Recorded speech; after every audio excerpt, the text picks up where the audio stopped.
The telegram shook in her hands. Marriage arrangement terminated. Do not come. Abigail Warren stood at Cheyenne Station in her wedding dress 2,000 miles from home, abandoned by a man she'd never met. She had $20, one trunk, and nowhere to go. Then two wild girls crashed into her skirts. Their father's desperate eyes met hers. "Please," he said, his voice rough with something between hope and desperation. "Come with me. My twins need a mother like you." 3 hours ago, she'd been a bride. Now she didn't know what she was. Before we continue, subscribe and hit that bell. You won't believe where this story goes. Watch until the end to see how Abigail's worst day becomes her greatest blessing. Comment your city below so I know how far this story has traveled. Abigail's fingers cramped around the telegram. She'd read it 6 times. The words hadn't changed. Marriage arrangement terminated. Do not come. Funds enclosed for return journey. T. Whitmore. $20. That's what 6 months of letters were worth. That's what her future cost. "Miss, you need to move." She looked up. A conductor stood there impatient. "The platform. You're blocking traffic." Traffic, right, because the world kept moving even when yours stopped. Abigail stepped aside, dragging her trunk. The train pulled away behind her, belching smoke, taking with it her last connection to Boston, to everything familiar, to the life she'd had 3 days ago when she'd still believed Thomas Whitmore was going to marry her. Stupid. So incredibly stupid. Her sister Clara had warned her. "You don't know this man, Abby. What if he's lying? What if he's cruel?" But Thomas's letters had been perfect, eloquent, full of talk about books and music and his successful banking career. He'd wanted an educated wife, someone refined, someone who could discuss literature and manage a proper household. He'd never once mentioned love. Abigail hadn't needed love, she'd needed escape. Now she had neither. The September sun beat down, sweat trickled down her spine beneath the ivory silk wedding dress she'd spent 3 months' salary on. Her mother's pearl necklace, borrowed from Clara, felt like a noose. "You, the Whitmore bride." Abigail spun. An older woman stood there, arms crossed, eyes sharp with curiosity. Yes. I was supposed to. Heard he called it off." The woman's mouth pursed. "Telegram came through Western Union yesterday. Whole town knows." Heat flooded Abigail's face. "I see. You got people here placed to stay." "No, Shame." But the woman's eyes said it wasn't a shame at all, said it was gossip, entertainment. "Good luck to you, dear." She walked away, already turning to whisper to another woman. Abigail's throat closed. The whole town knew. They were watching, waiting to see what the rejected bride would do. Go home, probably. Crawl back to Boston with her tail between her legs. Except she couldn't. Not yet. Because the next eastbound train didn't leave until tomorrow morning, and she had nowhere to sleep tonight, and Aurora McKenzie, if you don't stop right now. Abigail barely had time to brace before something small and solid slammed into her legs. The impact knocked her sideways. Her trunk tipped. She grabbed for it, missed, and suddenly there was a child, tangled in her skirts, all wild blonde curls and dirt. "Got you." Another child crashed into her from the opposite side. Abigail stumbled. Her heel caught her hem. She was going down. She was going to fall right here on the platform in front of everyone. A hand caught her elbow, steadied her. "I'm sorry." A man's voice, rough and tired. "They got away from me." Abigail looked up and up into the most exhausted face she'd ever seen. He wasn't old, 35, maybe 40, but he looked like he'd lived every one of those years twice. Dark hair going gray at the temples, lines carved deep around his eyes and mouth, stubble shadowing a square jaw, eyes the same startling blue as the 2 girls currently wrapped around Abigail's legs. "Are you hurt?" he asked. "No, Her voice cracked. "I'm fine." She wasn't fine. She was very far from fine, and apparently it showed because the man's gaze sharpened. Dropped to the telegram still clutched in her hand.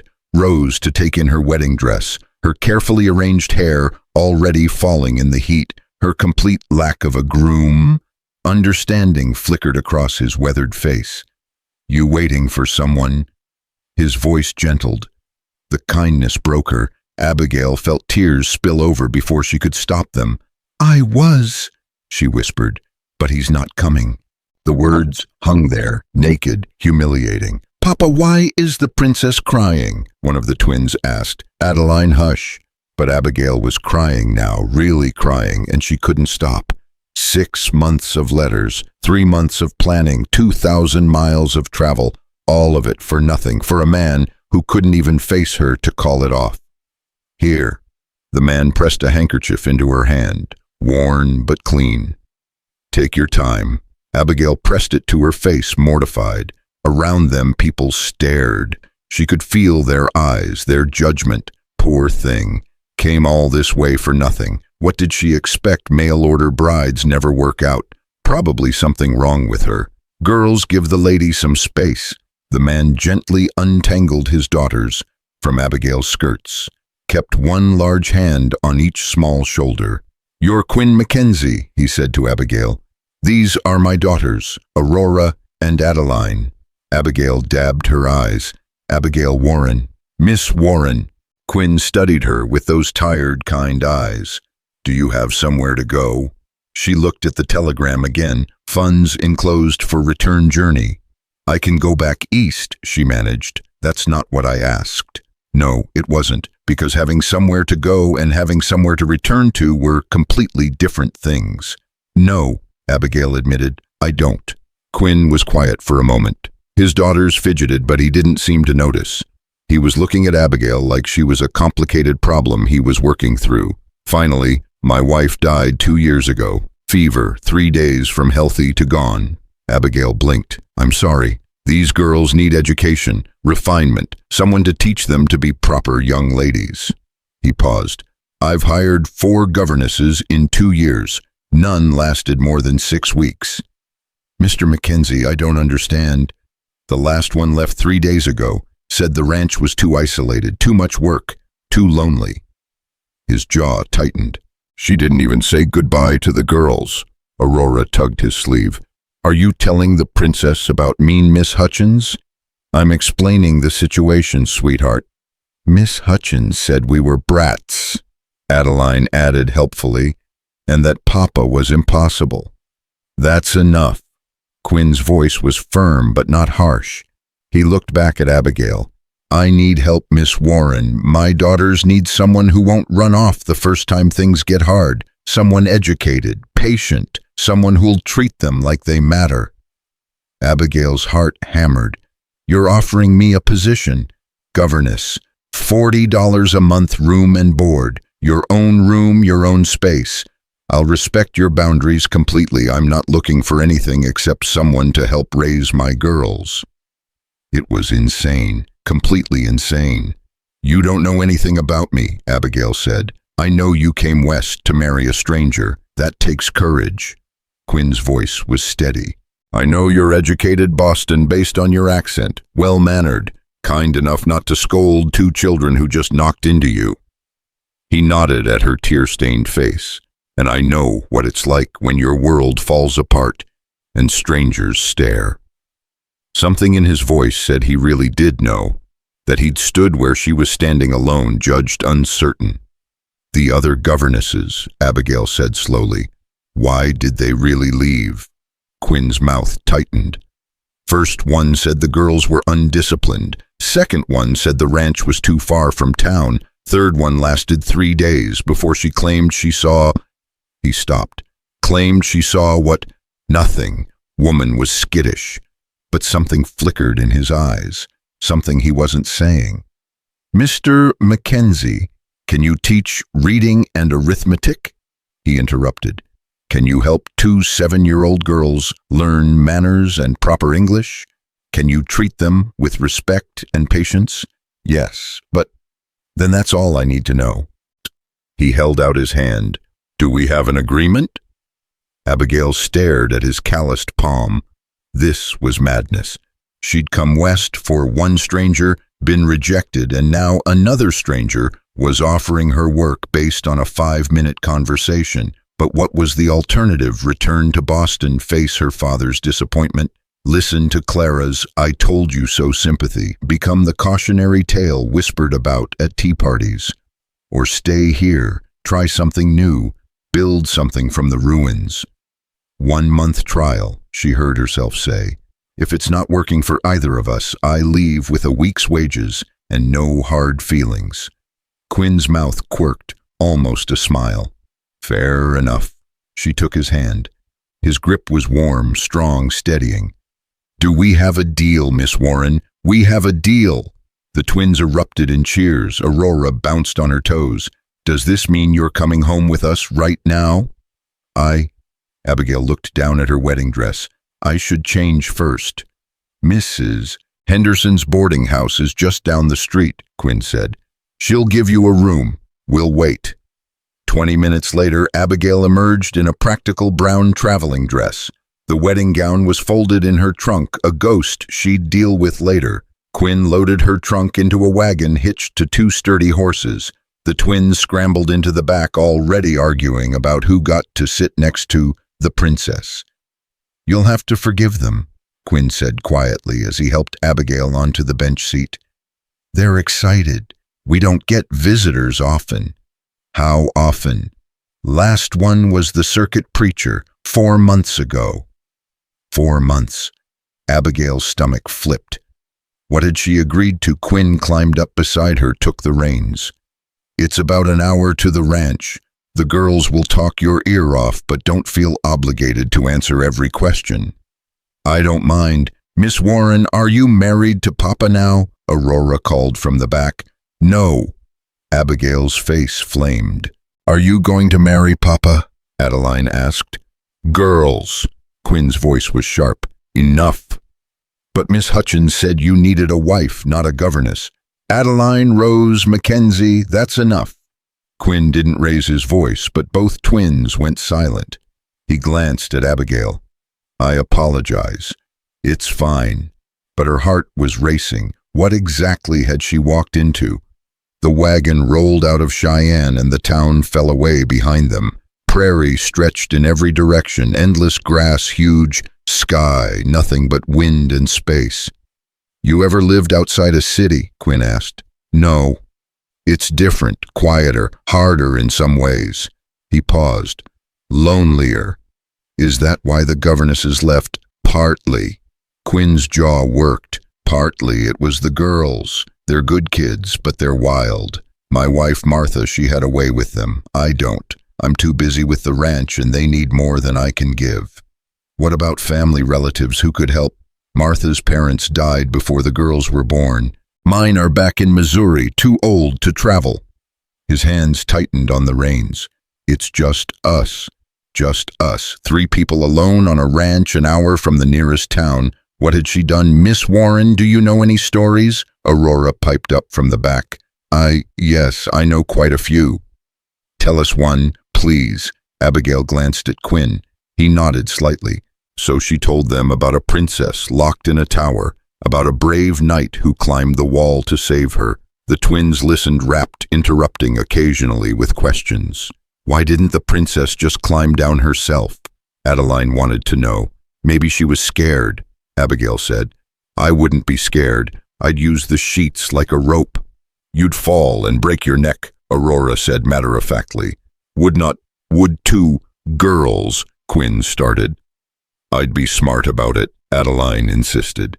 I'd tie knots every 2 feet for handholds, and I'd test the sheet strength first, by hanging on it and bouncing. Aurora rolled her eyes. You'd still fall. Your sister makes a good point about testing the rope, Abigail cut in. Planning is important, but so is knowing when you need help. Both twins considered this. So the princess was smart to wait for the night, Aurora asked. Maybe she should have tried to escape herself and the night could have helped if she got stuck. Abigail smiled. Sometimes the best plan is trying yourself first and accepting help second. Quinn shot her a glance, something approving. The landscape rolled past. The sun dropped lower, painting everything gold. There, Quinn pointed ahead. That's home. A ranch house appeared over a rise. 2 stories, rough-hewn logs, wide porch, a barn behind it, corrals, outbuildings, cattle in distant pastures. It looked solid, real, like a place where people actually lived instead of just existing. "Welcome to the McKenzie Ranch," Quinn said. He pulled the wagon up to the house. Before Abigail could climb down, both twins had scrambled over the side and were racing toward the barn. "Aurora, Adeline, get back here and help with the trunk." They ignored him. Quinn sighed, climbed down, came around to help Abigail. His hands on her waist were brief, professional, but she felt the strength in them. "Sorry," he muttered. "They're enthusiastic. They're children. They're terrors." But his voice was fond. He grabbed her trunk, carried it like it weighed nothing. Abigail followed him into the house. The interior was, well, it was clean at least, but cluttered, books everywhere, dishes stacked in the kitchen, muddy boot prints across the floor. A doll missing its head sat in the middle of the parlor. "It's been a rough few days," Quinn said, setting the trunk down. "Miss Fletcher, she's the woman who comes from town to help with washing and cooking. She hasn't been out since Miss Hutchins left." "When is she expected?" "Tomorrow, maybe." He rubbed his jaw. "She's been talking about not coming back. Says it's too far for the wages I pay." "So no help, just her." Abigail took a breath. "Show me to my room." Quinn led her upstairs. The room was small but had a real bed, a dresser, a window overlooking the front pasture. Private, safe. "Door locks from the inside," Quinn said quietly. "I want you to feel secure here, Miss Warren. You're an employee, nothing more. I'll never cross that line." Something in her chest loosened. "Thank you." He nodded, turned to leave, then paused. "The girls, they're going to test you, push boundaries. They've learned that if they're difficult enough, governesses leave. And you're warning me because I need you to stay." His voice was raw. "I'm failing them, Miss Warren. I work from dawn to dark, keeping this ranch running, and they're raising themselves. They need structure, education, someone who'll be there when they wake up and when they go to sleep." He met her eyes. "Can you do that?" Abigail thought of Thomas Whitmore, of 6 months wasted on letters, of a wedding dress she'd never wear. "Yes," she said, "I can do that." Quinn's shoulders dropped slightly. Relief. "Good, I'll let you settle in. Dinner's at 6. He gestured vaguely. "I'll try to make something edible." "Mr. McKenzie." He turned. "I can cook," Abigail said, "if you'd like." Something crossed his face. Gratitude, maybe, or hope. "I'd like that very much." He left. Abigail unpacked slowly, hanging her dresses, stacking her books. Through the window she could see the twins racing through the yard, chasing chickens. This was her life now. This ranch. These children. This man who looked at her like she might be the answer to prayers. He was too proud to speak out loud. It wasn't what she'd planned. But maybe it was what she needed. Downstairs a pot clanged. Quinn cursed. The twins shrieked with laughter. Abigail smiled, rolled up her sleeves, and went to make dinner. Her first night at the McKenzie Ranch had begun. Dinner was chaos. The twins fought over who sat next to Abigail. Quinn refereed with the patience of a man long past his limit. The chicken was burned on the outside, raw in the middle. Abigail quietly took over salvaging what she could, making gravy to hide the worst of it. "This is good," Aurora said, mouth full. "Don't talk with your mouth full," Quinn corrected automatically. "Sorry, Papa." Adeline poked at her chicken. Miss Hutchins couldn't cook either. Adeline, what she couldn't, everything tasted like old boots. "You don't know what old boots taste like," Aurora said. "Do too. I licked one once." "Why would you lick a boot?" "Because you dared me." Quinn closed his eyes, took a long breath. Abigail bit back a smile. "Girls, tell me about your favorite subjects. What do you like learning about?" Both twins brightened. "Arithmetic," Adeline said immediately. "Stories," Aurora countered. Numbers are better. Stories have numbers in them sometimes. Not good numbers, not real mathematics. What's your favorite story, Aurora? Abigail asked quickly, heading off another argument. Aurora's face lit up. The one about the girl who went to the ball with the glass slippers and the pumpkin coach. Cinderella, Abigail said. That's a good one. Except the arithmetic doesn't work, Adeline said seriously. A pumpkin isn't big enough to make a coach, and glass slippers would break. And it's magic, Aurora said. It doesn't have to make sense. Magic should still follow rules. Quinn met Abigail's eyes across the table. His expression said, "See what I'm dealing with." She smiled, actually smiled, because yes, they were exhausting, but they were also bright, curious, full of life. After dinner, the twins showed her their room, a disaster of unmade beds, scattered clothes and broken toys. Abigail made a mental note to start with basic organization skills tomorrow. "Will you read to us?" Aurora asked, holding up a battered book. "It's almost bedtime," Quinn said from the doorway. "Miss Warren has had a long day." "I don't mind," Abigail said. She read them 3 chapters of Treasure Island while they curled up on either side of her, warm and sleepy. By the end, both were yawning. "Bedtime," Quinn said gently. "Say good night to Miss Warren." "Good night, Miss Warren," they chorused. "Good night, girls." Quinn herded them toward their bedroom. Abigail heard him helping them change, tucking them in his low voice, murmuring something she couldn't quite make out. Probably a prayer, the kind fathers said when they were desperate and didn't know what else to do.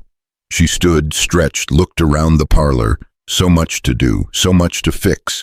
But for the first time since that telegram, she felt something other than humiliation and fear. She felt needed. "Miss Warren," she turned. Quinn stood in the hallway looking uncertain. "Thank you," he said quietly, "for today, for staying, for—" He gestured helplessly. "Everything. You're welcome. Can I ask you something?"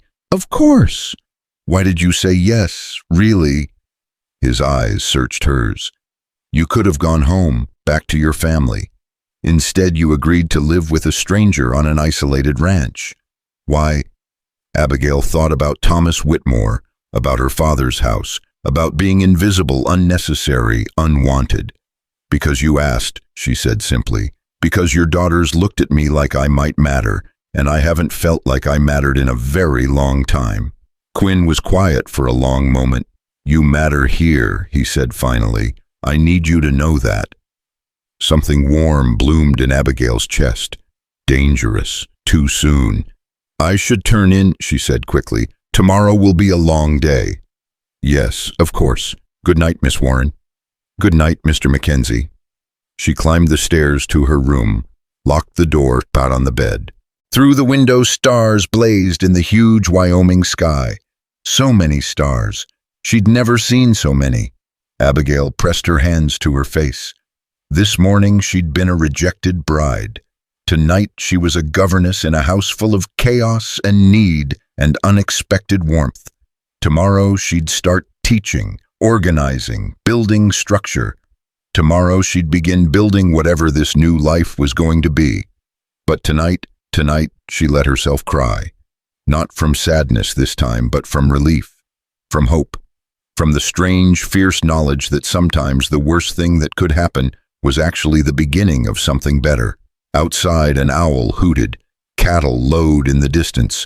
The ranch settled into sleep around her. And Abigail Warren, formerly rejected bride, currently exhausted. Governess smiled through her tears and whispered to the darkness, "Thank you." She wasn't sure who she was thanking. God, maybe, or fate, or Thomas Whitmore's cowardice, but she meant it. Abigail woke to a rooster screaming like the world was ending. She jolted upright, heart hammering, momentarily lost. The room was unfamiliar, rough wooden walls, a window showing pre-dawn gray, a dresser that wasn't hers. Then memory crashed back. The ranch, Quinn McKenzie, the twins, her new life. The rooster screamed again. "General Sherman," Abigail muttered, remembering Aurora's warning. She fumbled for her pocket watch on the bedside table. 5 o'clock. Exactly. Downstairs, something crashed. A man's voice cursed low and frustrated. Abigail, dressed quickly in her plainest work dress, twisted her hair into a simple knot and headed down. The kitchen was a disaster. Quinn stood at the stove staring at what looked like burned oatmeal with the expression of a man facing execution. Smoke curled toward the ceiling. "Mr. McKenzie," he spun, looking caught. "Miss Warren, I didn't mean to wake you." "The rooster woke me." She moved to the stove, assessed the damage. "When did you start this?" 20 minutes ago. "I followed Martha's recipe, but—" He gestured helplessly at the scorched pot. "You didn't stir it constantly." "I was feeding the chickens. I thought oatmeal waits for no man." Abigail grabbed a clean pot, started fresh. "Go see to your animals. I'll handle breakfast." Quinn hesitated. "Are you sure?" "Mr. McKenzie, I've been cooking for myself since I was 18. I can manage oatmeal." Something like relief crossed his weathered face. "Thank you." He grabbed his hat, headed for the door, then paused. "The girls will be up soon. They're energetic in the mornings. I'll survive." That's what Miss Hutchins said, but he was almost smiling as he left. Abigail set water to boil, found oats in the pantry, sugar, a bit of dried fruit. The kitchen was cluttered but well stocked. Someone, Martha, probably had organized it sensibly once upon a time. She was stirring the oatmeal when thunder erupted overhead. The twins, apparently awake. They tumbled down the stairs 3 minutes later, still in their nightgowns, hair standing in all directions. "Good morning," Abigail said. Both girls froze, staring at her like they'd forgotten she existed. "You're still here," Aurora said finally. "Where else would I be?" "Miss Hutchins left in the middle of the night," Adeline said, matter-of-factly. "We woke up and she was gone." Something cold settled in Abigail's stomach. "Well, I'm not Miss Hutchins." "That's what Miss Hutchins said about Miss Porter," Aurora pointed out. "Fair point." "Breakfast is almost ready," Abigail said instead. "Go wash your faces and hands, please, and get dressed." The twins exchanged glances. Some silent communication passed between them. "What if we don't want to?" Aurora asked. "Testing," Quinn had warned her. Abigail kept her voice pleasant. "Then you'll sit at the table in your nightgowns with dirty faces, while your father and I eat all the oatmeal with brown sugar and raisins. Your choice." Both girls' eyes widened. "Brown sugar," Adeline breathed. "And raisins," Abigail confirmed, "but only for people who are dressed and clean." They bolted upstairs. Abigail allowed herself a small smile. Round one to the governess. Breakfast was surprisingly peaceful. The twins shoveled oatmeal like they were starving, getting more on their faces than in their mouths. Quinn ate methodically, glancing at Abigail between bites, with an expression she couldn't quite read. "This is good," he said finally. "Really good. It's oatmeal, Mr. McKenzie. Not exactly complicated." "You'd be surprised." His mouth quirked. "Last week I somehow managed to burn water." Aurora giggled. "Papa's a terrible cook." "That's enough," Quinn said mildly. "Everyone has different skills." "What are your skills, Papa?" Adeline asked innocently. "Ranching, fixing things, keeping you two alive." "Barely," Aurora muttered. Quinn's eyes narrowed. "What was that?" "Nothing." After breakfast, Quinn stood, grabbed his hat. "I need to ride out to the south pasture, check the fence line. I'll be back around noon." Abigail nodded. "The girls and I will start lessons." "Good luck." He paused at the door. "If they give you trouble, I'll handle it." He studied her for a moment, then nodded and left. The twins immediately turned to Abigail with calculating expressions. "What kind of lessons?" Aurora asked carefully. "We'll start with reading and arithmetic," Abigail said, "after we clean the kitchen." "Miss Hutchins never made us clean," Adeline said. "Miss Hutchins isn't here anymore. I am, and in this house everyone helps with chores." "Papa doesn't clean." "Your father runs a ranch. That's his work. Yours is learning and helping maintain the house." Abigail stood, began stacking plates. "Aurora, you wash. Adeline, you dry. I'll put away." "What if we don't want to?" Aurora's chin lifted stubbornly. Abigail met her eyes calmly. "Then we don't start lessons. We stand here all day staring at dirty dishes. Eventually your father comes home, sees the mess, and we explain why nothing got done. He won't care, Adeline said, but she sounded uncertain. Won't he? Abigail kept her voice gentle. Your father works hard to keep this ranch running, to keep you fed and clothed and safe. The least we can do is keep the house in order. Don't you think? Something shifted in Aurora's face. Mama used to say that, about Papa working hard. Your mother was a wise woman.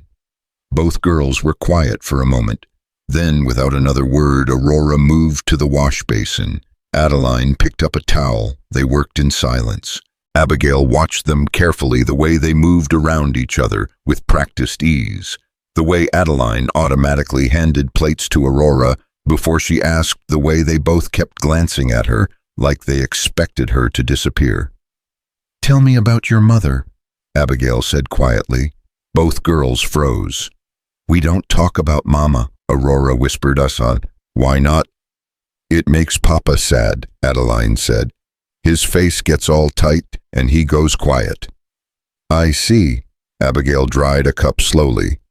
Does it make you sad? Aurora's hands stilled in the water. Sometimes. Mostly we just forget what she looked like. Papa has a picture, but it's not the same. What do you remember? She sang, Adeline said softly, all the time while she cooked and cleaned and tucked us in. She smelled like bread and lavender, Aurora added, and she called us her wild roses. Both girls had tears in their eyes now. Abigail's chest ached. She sounds wonderful. She was. Aurora wiped her face, leaving soap bubbles on her cheek. But she left us. She didn't leave you, sweetheart. She died. That's different. Feels the same, Adeline muttered. Yes, it probably did. They finished the dishes in heavy silence. Abigail's mind raced. These girls weren't just wild. They were grieving, acting out because everyone they got attached to disappeared. Testing because if they were difficult enough, maybe it hurt less when people left. All right, Abigail said when the last plate was put away. Let's see what you know. Aurora, can you read this? She handed over a simple primer she'd found on the parlor shelf. Aurora squinted at it. The cat sat on the mat, Adeline supplied impatiently. I was getting there. You were going too slow. Was not girls. Abigail kept her voice calm. Aurora, that was good. You're sounding out the words correctly. Adeline, I appreciate your enthusiasm, but let your sister work at her own pace. Adeline crossed her arms. Aurora's slow at reading. I'm slow at arithmetic. It's just true. Everyone learns differently, Abigail said. That doesn't make anyone slow. It makes you human. She spent the next 2 hours assessing their skills. Aurora could read simple texts, but struggled with longer words. Adeline flew through arithmetic problems but got bored and careless. Both had atrocious handwriting. Neither had any idea about history, geography, or basic science, but they were smart, wickedly smart. They just needed structure. Tomorrow, Abigail announced, we'll start a proper schedule. 2 hours of reading and writing in the morning, 1 hour of arithmetic after lunch, 1 hour of history and science in the afternoon. That's 4 hours. Aurora looked horrified. That's called education. Miss Hutchins only made us study 1 hour a day, Adeline said. And how much did you learn? Both girls were silent. Exactly. Abigail stood, brushed off her skirt. Now let's make lunch before your father returns. They were pulling bread and cheese from the pantry when hoofbeats sounded outside. But it wasn't Quinn. A wagon rattled up to the house. A woman climbed down 50-ish round with sharp eyes and a pinched mouth. That's Mrs. Fletcher, Aurora whispered. The washing lady. Mrs. Fletcher knocked briskly. Abigail opened the door. You must be the new governess, Mrs. Fletcher said, looking Abigail up and down. Heard Quinn picked you up at the train station. Quite the story going around town. Heat crept up Abigail's neck. Mrs. Fletcher, I presume? That's right, I'm here for the washing and to drop off meals for the week. She pushed past Abigail into the house, carrying a large basket. Lord knows Quinn can't cook to save his life, and we can't have those poor girls starving. The twins had disappeared upstairs. Cowards. Mrs. Fletcher set the basket on the kitchen table, began unpacking covered dishes. So, you're the Boston bride who got jilted. Abigail's hands clenched. I'm the new governess, yes. Same thing, isn't it? Mrs. Fletcher's eyes glittered. Come all this way for a husband didn't work out, so you latched onto the first widower you found. Mrs. Fletcher, oh, don't get defensive, dear. I'm just saying what everyone in town is thinking, she tisked. Poor Quinn. Man's barely holding things together as it is. Last thing he needs is a desperate woman taking advantage. Abigail's temper, usually well-controlled, sparked. I am not taking advantage. Mr. McKenzie offered me employment. I accepted, that's all. For now, Mrs. Fletcher smiled thinly. But you're living under his roof, caring for his children. How long before you start expecting more, before you trap him into marriage because it's proper? I would never. They all say that. Mrs. Fletcher finished unpacking, picked up her empty basket. Just so you know, I'll be watching. Quinn McKenzie is a good man. He doesn't deserve another woman breaking his heart. Another woman? What do you mean another? But Mrs. Fletcher was already heading for the door. I'll be back Friday. Try not to cause too much trouble before then. She left. The door shut with a decisive click. Abigail stood in the kitchen shaking with anger and humiliation. Everyone in town was talking about her, judging her, assuming the worst. She's mean. Abigail turned. The twins stood at the bottom of the stairs. We heard everything, Adeline said. She shouldn't have said those things. It's all right. It's not all right. Aurora's small face was fierce. You're nice. You didn't do anything wrong. Mrs. Fletcher is just a gossip. Something warm bloomed in Abigail's chest. Thank you, girls. Are you going to leave? Adeline's voice was very small. Because of what she said, Abigail looked at their worried faces. These children who'd lost their mother watched governess after governess disappear, learned not to trust that anyone would stay. No, she said firmly. I'm not leaving. Promise. I promise. Both girls sagged with relief. Good, Aurora said, because you're the best governess we've had. I've been here less than a day. Exactly. You haven't left yet. That makes you the best. Despite everything, Abigail laughed. They were eating lunch when Quinn returned. He looked tired, dusty, but his eyes went straight to Abigail. Mrs. Fletcher came by, he said. Yes. Did she... He paused, jaw working. Did she say anything inappropriate? The twins giggled. Quinn's eyes narrowed. What did she say? Nothing I couldn't handle, Abigail said quickly. She called Miss Warren a desperate woman trying to trap you into marriage, Aurora announced helpfully. Quinn's face darkened. She said what? Aurora, Abigail warned. Well, she did. And she said everyone in town is talking about how Miss Warren got jilted and now she's living here, and it's all very scandalous. Quinn set down his fork very carefully. I see. Mr. McKenzie, it's fine. It's not fine. His voice was tight. Mrs. Fletcher had no right to speak to you that way. You're a professional employee in my house. Your personal history is none of her concern. She's worried about you, Abigail said quietly. She thinks I'm taking advantage. That's ridiculous. Is it? Abigail met his eyes. From the outside, it looks suspicious. Jilted bride, widowed rancher, convenient arrangement. People will talk. Let them talk. Easy for you to say. You're not the woman being called desperate and scheming. Quinn was quiet for a long moment. You're right, I'm sorry. I didn't think about how this would look. It's done now. Abigail stood, began clearing plates. We'll just have to prove them wrong. How? By my staying and doing my job well. By your treating me as an employee, nothing more. By maintaining proper boundaries. She met his gaze. Can you do that? Something flickered in Quinn's eyes. Yes. Good.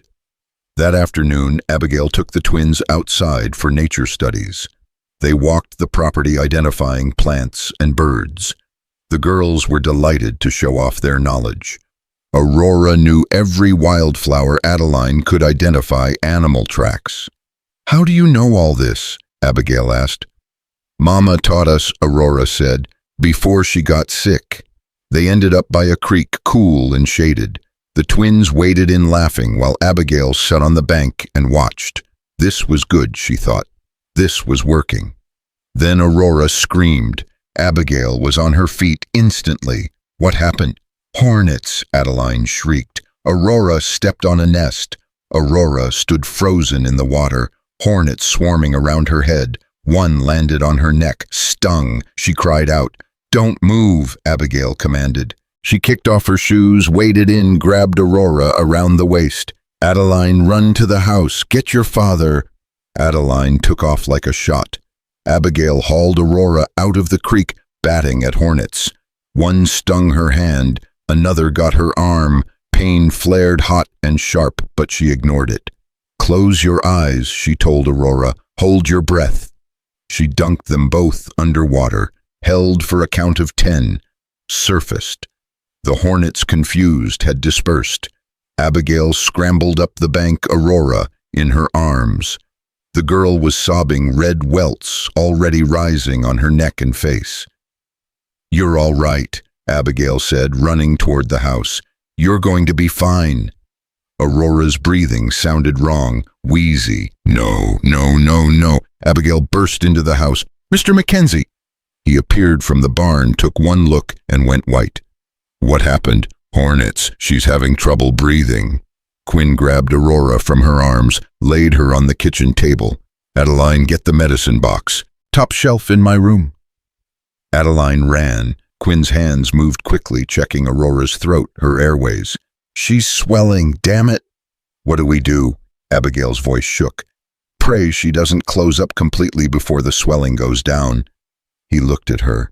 "You're stung too." "I'm fine." "You're bleeding." Abigail looked down. Blood ran down her arm where a hornet had gotten her. She hadn't even noticed. Adeline returned with the medicine box.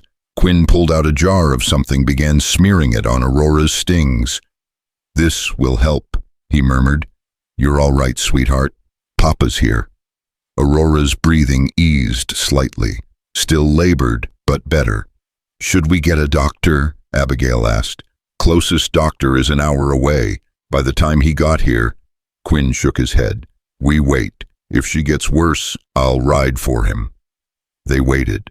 Aurora lay on the table whimpering. Quinn held her hand, murmuring reassurances. Adeline pressed against his side, crying silently. Abigail stood useless, watching. Her hand throbbed, her arm burned. After what felt like hours, Aurora's breathing evened out. The wheezing stopped. Her eyes fluttered open. "Papa." "Right here, baby." "My face hurts." "I know, but you're going to be fine." Quinn's voice was steady, but when he looked at Abigail, his eyes were raw with terror, barely contained. He'd almost lost her again. That evening, after Aurora was settled in bed with Adeline curled beside her, Quinn found Abigail in the kitchen. She was washing dishes, moving mechanically, still shaking from the adrenaline crash. "Let me see your hand," Quinn said quietly. "It's fine." "Abigail," her name, not Miss Warren. "Let me see it." She held out her hand. The sting site was swollen, angry red. Quinn cleaned it gently, applied the same salve he'd used on Aurora. His hands were large, calloused, but surprisingly careful. "You saved her life," he said without looking up. "I put her in danger. I should have been more careful, should have watched where they were stepping. You acted fast, stayed calm, got her out." His eyes met hers. "If you'd panicked, if you'd hesitated..." He swallowed hard. "Thank you. You don't have to thank me. I was just doing your job." His mouth twisted. "This isn't in a governess's job description, Abigail. Risking your life for someone else's child. She's my responsibility now. For $40 a month. For whatever it takes." Quinn stared at her. Something shifted in his face. Recognition, maybe, or understanding. "When I saw you at the station," he said slowly, "I thought you looked lost, like you didn't know which way to go. I didn't. But when Aurora was in the water, you didn't hesitate. You just moved. He finished bandaging her hand. You're braver than you think. Abigail's throat tightened. I was terrified. That's what makes it brave. They stood there in the kitchen, the lamp throwing shadows across the rough walls. Quinn still held her hand. His thumb brushed the edge of the bandage, feather light. Then he stepped back. You should rest, he said. Tomorrow's Sunday. We go to church. Abigail's stomach dropped. Church? Every Sunday. The whole town goes. His jaw tightened. There'll be talk, questions. After what Mrs. Fletcher said, he met her eyes. If you'd rather stay here, no. Abigail lifted her chin. I'll go. Let them talk. Something like admiration flickered across Quinn's face. All right then. We leave at 8. He headed for the stairs, then paused. Abigail, yes. I'm glad you're here. He said it simply like a fact. Then he was gone. Abigail stood alone in the kitchen, her hand throbbing, her heart racing. She'd been here 2 days. 2 days, and already she'd been gossiped about, tested by children, and stung by hornets saving a child's life. Tomorrow she'd face the entire town, their judgment, their whispers. But when she climbed the stairs and peeked into the twins' room, saw Aurora, sleeping peacefully without Adeline's arm thrown over her. Something fierce and protective surged in her chest. These were her girls now, her responsibility, her purpose, and she'd be damned if she let small-town gossips drive her away. Tomorrow she'd walk into that church with her head high. Tomorrow she'd show them exactly what kind of woman Abigail Warren was. Sunday morning arrived too quickly. Abigail stood in front of her small mirror, adjusting her best dress for the 3rd time, navy blue with a modest collar, respectable and plain. Her hair was pinned severely back. No jewelry except her mother's pearl necklace, the one she'd worn under her wedding dress 4 days ago. 4 days. It felt like a lifetime. Her hand still throbbed from the hornet sting. She'd wrapped it in a clean bandage, but the swelling made her fingers stiff. Downstairs, she heard Quinn's voice, patient and firm, wrangling the twins into their Sunday clothes. Aurora, you cannot wear your boots to church. Why not? They're my best boots. Because ladies wear proper shoes on Sunday. Now go find them. I can't find them. That's because you left them in the barn, Adeline said smugly. I saw you. Tattletale. Girls. Quinn's tone held a warning. We leave in 10 minutes, with or without boots. Abigail took a deep breath, smoothed her skirt one final time, and headed downstairs. Quinn stood by the door, hat in hand, looking uncomfortable in a pressed shirt and dark jacket. He cleaned up well, the rough rancher transformed into something almost refined. Almost. His eyes swept over her quick and assessing. You look nice. Thank you. She kept her voice steady. Are the girls ready? Define ready. Aurora appeared at the top of the stairs, wearing 1 boot and 1 shoe. I found 1 boot. That's not how shoes work, Adeline said, right behind her in a wrinkled dress with the buttons done up wrong. Quinn closed his eyes briefly. Lord, give me strength. 20 minutes later, they were finally in the wagon. Aurora wore 2 shoes. Adeline's buttons were fixed. Both girls had reasonably clean faces. Quinn drove in silence, his jaw tight. The twins chattered nervously in the back, but Abigail noticed they kept glancing at her like they expected her to vanish. Have you been to our church before, Miss Warren? Adeline asked. No, sweetheart. It's small, Aurora said. Not like Boston churches, probably. I'm sure it's lovely. People stare, Adeline added matter-of-factly. Because of Mama, they still stare sometimes like they're waiting for Papa to fall apart. Quinn's hands tightened on the reins. That's enough, Adeline. It's true, I said enough. The church came into view, a simple white building with a modest steeple. Wagons and horses crowded the area in front. People milled about talking in clusters. The moment Quinn's wagon appeared, heads turned. Conversation stopped. Abigail's stomach clenched. Here we go, Quinn muttered.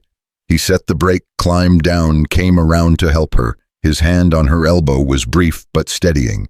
"Stay close. Don't answer questions you don't want to answer." "I'll be fine." "You sure about that?" She wasn't, but she nodded anyway. The twins scrambled down immediately, running toward a group of children. Quinn called after them, "Behave yourselves. We will." They chorused, "Already gone." Quinn offered his arm. Abigail hesitated, then took it. They walked toward the church together. The whispers started immediately. "That's her, the one who got jilted. Showed up in a wedding dress, can you imagine? Already living at the McKenzie Ranch. Shameless. Poor Quinn. First Martha, now this." Abigail kept her chin up, her expression neutral. "Don't react. Don't give them satisfaction." "Quinn." A man approached, older, stern-faced, with a minister's collar. "Good to see you." "Reverend Walsh." Quinn nodded. "This is Miss Abigail Warren. She's the new governess for the girls." The Reverend's eyes assessed her coolly. "I heard. The whole town heard." "I'm sure they did," Quinn said evenly. "Quite an unusual arrangement, taking in a stranger like that." "Miss Warren came highly recommended." That was a lie. Abigail hadn't come recommended at all. She'd been desperate and available, but she appreciated Quinn's attempt to make her sound legitimate. Reverend Walsh's mouth thinned. "I see. Well, Miss Warren, I hope you understand the responsibility you've taken on. The McKenzie girls have been through considerable trauma. They need stability, not someone who'll abandon them when things get difficult." The barb hit home. Abigail felt her face flush. "Miss Warren saved Aurora's life yesterday," Quinn said quietly.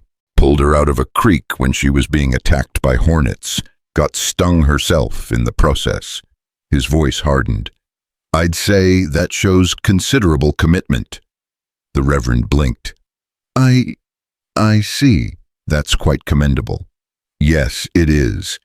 Quinn guided Abigail toward the church doors. "Excuse us, Reverend. Service is about to start." They stepped inside. The small sanctuary was filling quickly. Every eye followed them. "You didn't have to defend me," Abigail whispered. "Yes, I did." Quinn's jaw was set. "That man has been on my case since Martha died, telling me how to raise my daughters, how to run my life. I'm done listening." They found a pew near the back. The twins appeared moments later, squeezing in beside Abigail. Aurora grabbed her hand. "Mrs. Henderson said you're pretty," she whispered. "But Mrs. Fletcher said you're a schemer." "What's a schemer, Aurora?" Quinn warned. "I'm just repeating what I heard." "Well, stop." The service began. Reverend Walsh preached about temptation and the importance of resisting sin. His eyes kept drifting to Abigail during certain pointed passages about women who led men astray. She sat very still, hands folded in her lap, refusing to squirm. Beside her, Quinn's jaw worked. The twins fidgeted restlessly. After what felt like an eternity, the service ended. People rose, gathering in clusters to chat. "We should go," Quinn said quietly. But before they could escape, a woman blocked their path. 50-ish, elegant, with cold eyes and an assessing smile. "Quinn McKenzie, how nice to see you in church again." "Mrs. Pemberton," Quinn's voice was carefully neutral, "and this must be the famous governess." Mrs. Pemberton looked Abigail up and down, like she was examining livestock. "The one who arrived in a wedding dress." Abigail forced a smile. "Mrs. Pemberton, pleased to meet you." "I'm sure you are." Mrs. Pemberton's tone dripped false sweetness. "Tell me, dear, is it true your fiancé sent you away before the wedding?" The sanctuary went quiet. Everyone was listening now. "My personal circumstances are my own concern," Abigail said evenly. Of course, but you must understand our curiosity. It's not every day a strange woman appears in town and immediately moves in with a widower." Mrs. Pemberton's smile sharpened. "Some might say it looks opportunistic." Quinn stepped forward. "That's enough." "I assure you, Mrs. Pemberton," Abigail interrupted, her voice clear and calm, "I have no designs on Mr. McKenzie beyond fulfilling my duties as governess to his daughters. My arrangement is purely professional." "Professional?" Mrs. Pemberton laughed lightly. Living under the same roof, how terribly convenient. What exactly are you implying? Quinn's voice was dangerous now. Nothing at all. I'm simply concerned for your reputation. And the girls, of course. They've been through so much already. Losing their dear mother, then a parade of governesses. She sighed dramatically. I do hope this one stays longer than the others. She will, Aurora said fiercely, appearing at Abigail's side. Because she's brave and she saved me from hornets, and she's not mean like you. Gasps rippled through the watching crowd. Mrs. Pemberton's face went rigid. Well, I see the children are as wild as ever. Aurora, that's rude, Quinn said, but his voice lacked real heat. It's true, though, Adeline joined her sister. Mrs. Pemberton is mean. She said Papa should send us to boarding school because we're too much trouble. I never, Mrs. Pemberton sputtered. You did last month after church. You told Mrs. Fletcher that Papa couldn't handle us alone. Mrs. Pemberton's face flushed. Girls should be seen and not heard. Then maybe you should practice that yourself, Quinn said coldly. He put his hands on his daughter's shoulders. We're leaving. Excuse us. He steered them all toward the door. People parted like water. Outside, Abigail's hands shook. The twins were unnaturally quiet. Quinn's face looked carved from stone. I'm sorry, Abigail said as they reached the wagon. I shouldn't have come. I've made things worse. You've made nothing worse. Quinn lifted Aurora into the wagon, then Adeline. Those people have been whispering about me since Martha died, judging how I raise my daughters, questioning every decision I make. I stopped caring what they think a long time ago. But they're attacking you because of me. They're attacking you because they're small-minded and bored. He turned to face her. You held your head up in there. You didn't cower or apologize. You stayed dignified. His voice softened. Martha would have liked you. Something caught in Abigail's throat. You can't know that. I can. She hated gossips too. He helped her into the wagon. Besides, Aurora's right. You saved her life. That's worth more than 1,000 church ladies' opinions. They rode home in silence. The twins eventually fell asleep in the back, exhausted from the morning's drama. Does it ever get easier? Abigail asked quietly. Being talked about. Quinn was silent for a long moment. You learn to ignore it. Build walls. He glanced at her, but it still hurts sometimes, especially when they say things about the girls. They think I'm after you, trying to trap you into marriage.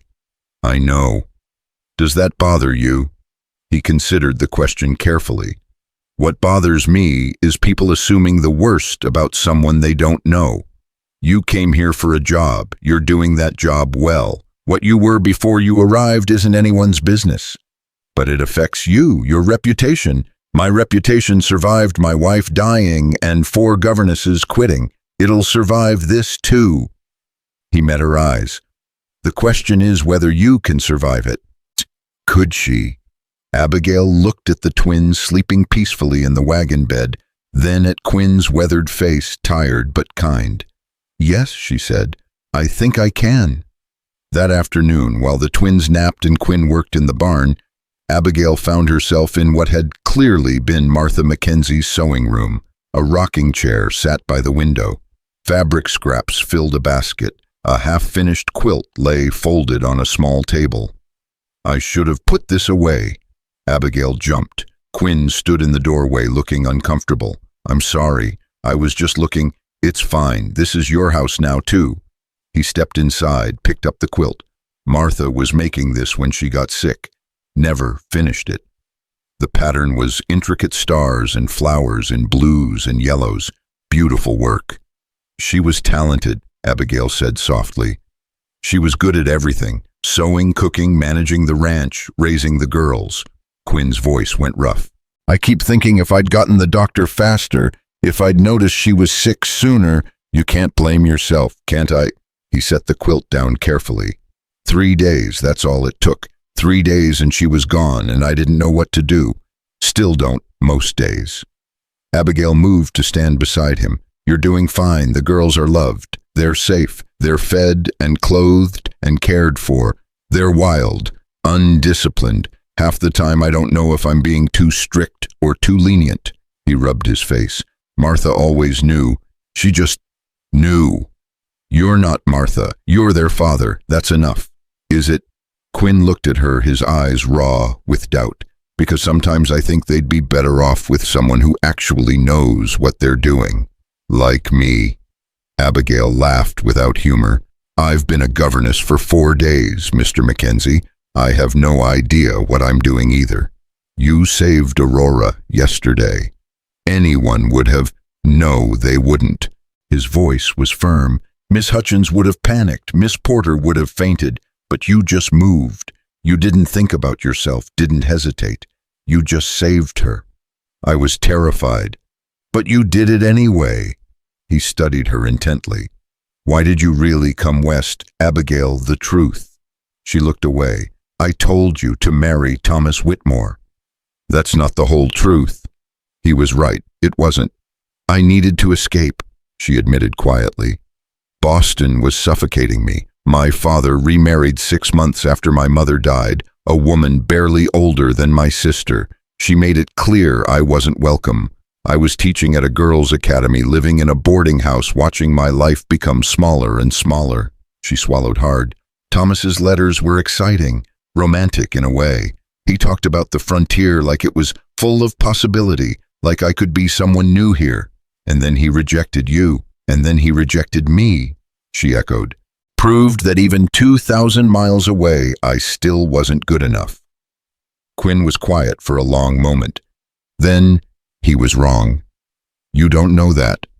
I do, because you're here doing the work, taking care of my daughters. You're more than good enough." Abigail's eyes stung. "You barely know me." "I know enough." He turned to face her fully. "I know you're brave. I know you're kind. I know my daughters already care about you more than they cared about any of the others." His voice dropped. "And I know I'm grateful you're here." They stood very close now, too close. Abigail could see the gray threading through his dark hair, the lines around his eyes, the weariness etched into his face. She should step back, maintain distance, remember her place. But she didn't move. Neither did Quinn. "Papa." Aurora's voice shattered the moment. "Papa, Adeline won't let me play with the doll." "It's my doll," Adeline shouted from somewhere upstairs. Quinn stepped back quickly, the spell broken. "I should—" "Yes, of course." He left. Abigail stood alone in Martha's sewing room, her heart racing, her hands shaking. What was she doing? She'd been here 4 days. 4 days, and already she was feeling things she had no business feeling for her employer. Professional boundaries, she reminded herself. She was the governess. He was her employer. Nothing more. But when she picked up Martha's unfinished quilt, ran her fingers over the careful stitches, she couldn't help wondering what it would be like to truly belong here. Not as an employee, not as a temporary solution, as family. She set the quilt down quickly and left the room. That evening, after dinner and lessons and bedtime stories, Abigail sat on the porch while Quinn finished his evening chores. The sun was setting, painting everything in shades of gold and amber. A horse approached from the direction of town, a rider moving fast. Quinn emerged from his barn as the rider pulled up, a young man breathless. "Mr. McKenzie, message from town. Doc Holloway needs you to come quick." Quinn's face went white. "The girls—" "No, sir, not the girls. It's about—" The young man glanced at Abigail, uncertain. "It's about your wife." The world seemed to stop. "My wife is dead," Quinn said flatly. "Yes, sir, I know, but there's a man in town. Says he's Martha's brother. Says he needs to talk to you about the girls." Quinn went very still. "Martha didn't have a brother." "That's what he says, sir. He's at the hotel. Doc thought you should know right away." Quinn looked at Abigail, his face unreadable. "Go inside. Lock the doors. Don't let anyone in except me." "What's happening?" "I don't know, but until I do, I want you and the girls safe." He was already moving toward his horse. "I'll be back as soon as I can." "Quinn." but he was already riding away, the young messenger following. Abigail stood on the porch, her stomach churning with dread. Martha's brother. But Martha didn't have a brother. Who was this man? What did he want with the girls? Inside, she found the twins already in their nightgowns, arguing over a hairbrush. "Where's Papa going?" Aurora asked, looking worried. "To town. He'll be back soon." "Is something wrong?" Yes, everything felt wrong, but Abigail forced a smile. "Everything's fine. Now let's get you both to bed." She tucked them in, read an extra chapter to calm them, waited until they were asleep. Then she went downstairs, locked every door and window, and sat in the parlor to wait. Hours passed. The lamp burned low. Outside, coyotes howled in the distance. Abigail's mind raced. A brother Martha never mentioned, showing up now 2 years after her death, asking about the girls. It didn't make sense. Unless he wanted them, wanted to take them away. Her hands clenched over her dead body. These were her girls now. She'd promised them she wouldn't leave. She'd meant it. Hoofbeats finally sounded outside. Abigail jumped up, peered through the window. Quinn dismounted slowly, his movements heavy. She unlocked the door. Quinn stepped inside, his face haggard. "What happened?" Abigail asked. "His name is Robert Whitmore." Quinn's voice was dead. "He says Martha was his sister, says their family disowned her. When she married me, I was too poor, too common." He met her eyes, and he says he's here to take the girls back east to live with their grandmother. The floor tilted beneath Abigail's feet. "He can't do that," she whispered. "He can try." Quinn's hands curled into fists. "He has lawyers, money, says a widowed rancher is no fit guardian for young ladies." "That's insane. He's Martha's blood. He has rights. You're their father. I'm their father who lives alone on an isolated ranch with a parade of governesses who keep quitting." Quinn's voice was bitter. "Doesn't exactly paint a stable picture." Abigail's mind raced. "The parade stopped. I'm here now. I'm staying." "For how long? A month, 2, until something better comes along." The words stung. "I made a promise. Everyone makes promises." Quinn turned away. Martha's family made promises too. Then they cut her off for marrying beneath her station. She died, never having spoken to them again. And now her brother shows up wanting the girls. He laughed harshly. "Over my dead body. What are you going to do? Fight. Whatever it takes." He looked at her, his eyes fierce. "Those are my daughters. Mine. I buried their mother. I held them while they cried. I've been there every single day since Martha died. Some stranger with money and lawyers isn't taking them away." "What can I do?" Quinn was silent for a long moment. "Stay. Keep teaching them. Show anyone who asks that they're well cared for, well educated, loved." His voice dropped. "Help me prove I'm not failing them."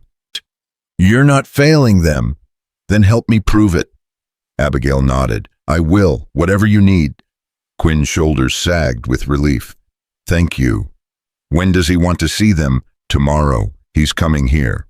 Quinn's jaw tightened. "Says he wants to assess their living conditions, their education, their welfare." "Then we'll show him." Abigail's voice was firm. "We'll show him 2 happy, healthy, well-loved girls who don't need rescuing." "What if that's not enough?" "It will be." She didn't know if she believed it, but she said it anyway. "It has to be." Quinn nodded slowly. They stood in the dim parlor, 2 people bound by circumstance and fear, and the fierce determination to protect 2 sleeping children upstairs. "I should let you rest," Quinn said finally. "Tomorrow's going to be difficult." "Quinn!" She used his first name without thinking. "We'll figure this out. Together." He looked at her, something raw and vulnerable in his eyes. "I hope so." He turned to go, then stopped. "Abigail, thank you for staying, for caring about them." His voice roughened. "For being here." Then he was gone, climbing the stairs to check on his daughters.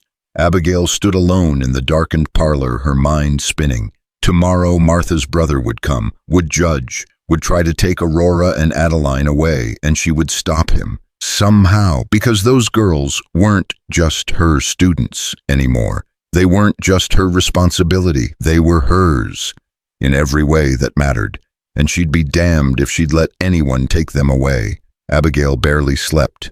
Every creak of the house made her jump, every shadow seemed threatening.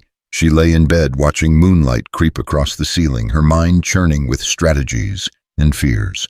Robert Whitmore, Martha's brother who'd disowned her. Now he wanted the girls. Why now? Why after 2 years? The questions gnawed at her until dawn finally broke, and General Sherman announced the morning with his usual fury. Abigail dressed carefully in her most professional outfit, a dark gray dress, high-necked and proper. She pinned her hair severely back, checked her reflection. She looked like what she was, a respectable governess. Nothing scandalous, nothing improper. Downstairs, Quinn was already up pacing the kitchen like a caged animal. He'd shaved, put on his best shirt, but his eyes were shadowed with exhaustion. "Did you sleep?" Abigail asked. No. They stared at each other across the kitchen, two people bound by worry and determination. "What time is he coming?" Abigail asked. 10 o'clock. Quinn checked his pocket watch. 2 hours. Then we have 2 hours to prepare. Abigail moved into action. The house needs to be spotless. The girls need to be clean, well-dressed, on their best behavior. We need to show him a home, not just a ranch. Quinn nodded slowly. "What do you need me to do?" "Wake the girls. Get them dressed in their Sunday clothes. I'll handle the house." For the next 2 hours, Abigail worked like a woman possessed. She scrubbed floors, dusted furniture, organized the cluttered parlor. She set out books, the ones she'd been using for lessons, in neat stacks. She arranged the kitchen to show it was well-stocked and managed. Every detail mattered. Every detail could be used against them. Quinn got the twins ready, though Abigail could hear Aurora's complaints from upstairs. "Why do we have to wear these dresses? They're itchy." "Because we have a visitor," Quinn said patiently. "I don't want a visitor. I want to play." "Aurora Rose, please, just for today." When the girls finally came downstairs, they looked like different children. Clean dresses, brushed hair, reasonably clean faces, but their eyes were worried. "Papa says a man is coming," Adeline said quietly. "Someone who knew Mama." "That's right," Abigail said gently. "Why didn't he come before, when Mama was alive?" Quinn's jaw tightened. "That's complicated, sweetheart. Is he nice?" "I don't know." Both twins moved closer to Abigail instinctively. She put a hand on each of their shoulders. "Listen to me," she said firmly. "No matter what happens today, you two are loved. You're safe. Your father and I will make sure of that. Do you understand?" They nodded, but neither looked convinced. At precisely 10 o'clock, a carriage appeared. Expensive, polished, pulled by matched horses. It looked grotesquely out of place against the rough ranch buildings. Quinn stood on the porch, Abigail and the twins beside him, waiting. A driver opened the carriage door. A man stepped out. Robert Whitmore was everything Quinn wasn't: polished, elegant, dressed in an expensive suit that probably cost more than Quinn made in 6 months. He was younger than Abigail expected, maybe 40, with Martha's same blonde hair and sharp features. Handsome in a cold, calculating way. He looked at the ranch with barely concealed distaste. "Quinn McKenzie, I presume?" His voice was cultured Eastern, dripping with superiority. "Mr. Whitmore." Quinn's voice was flat. "You wanted to see my daughters." "My nieces, yes." Robert's eyes swept over the twins, assessing. "Aurora and Adeline. You look just like your mother." Both girls pressed closer to Abigail. Robert's gaze shifted to her. "And you are Miss Abigail Warren, the girls' governess." His eyebrows rose. "Governess, I was told McKenzie employed a series of temporary help, none of whom stayed long." "I'm staying," Abigail said evenly. "Are you?" His smile was thin. "How long have you been here, Miss Warren?" 5 days. 5 days. Robert laughed. "Well, that's hardly a track record, is it?" Quinn stepped forward. "What do you want Whitmore to see? How my sister's children are living, to assess their welfare." Robert looked around pointedly. to determine if this environment is suitable for young ladies of their breeding. Their breeding, Quinn's voice was dangerous now. My sister was a Whitmore. Our family has standards, expectations. These girls should be raised accordingly in society with proper education, proper connections. His eyes hardened. Not on some isolated ranch being raised by hired help. I'm their father. You're a rancher, a widower, a man who by all accounts can't even keep a governess for more than a few weeks. Robert smiled coldly. Hardly an ideal guardian. You have no right. I have every right. I'm family. Blood. Robert pulled papers from his jacket. I have a letter from my mother, the girl's grandmother, requesting custody. She's elderly, wealthy, eager to provide her granddaughters with everything they deserve. The grandmother who disowned Martha, Quinn's voice shook with rage, who cut her off for marrying me, that grandmother suddenly cares. My mother made a mistake. She regrets it deeply. Robert's tone suggested he didn't believe this any more than they did. But Martha is gone now. The past can't be changed. The future, however, he looked at the twins. The future can be secured properly. Aurora's hand tightened on Abigail's. Papa, I don't like him. Hush, Quinn said quietly. Robert's eyes narrowed. See, even the children are undisciplined, speaking out of turn, clinging to servants. Miss Warren is not a servant, Adeline said fiercely. She's our teacher, and she's nice, and she saved Aurora from hornets. Adeline, that's enough, Quinn warned. But Robert looked interested. Saved her from hornets. How dramatic. Tell me, Miss Warren, do you make a habit of putting children in danger? Abigail's temper flared. I make a habit of protecting them when accidents happen, which they do, Mr. Whitmore, when children are allowed to be children, instead of little society dolls. I see. Robert's smile was sharp. You're quite spirited, Miss Warren. Is that the kind of example you're setting for my nieces, talking back to their betters? You're not my better, Abigail said quietly. You're a stranger who abandoned his sister and now wants to profit from her death. Quinn made a strangled sound. Robert's face went hard. Profit! His voice was ice.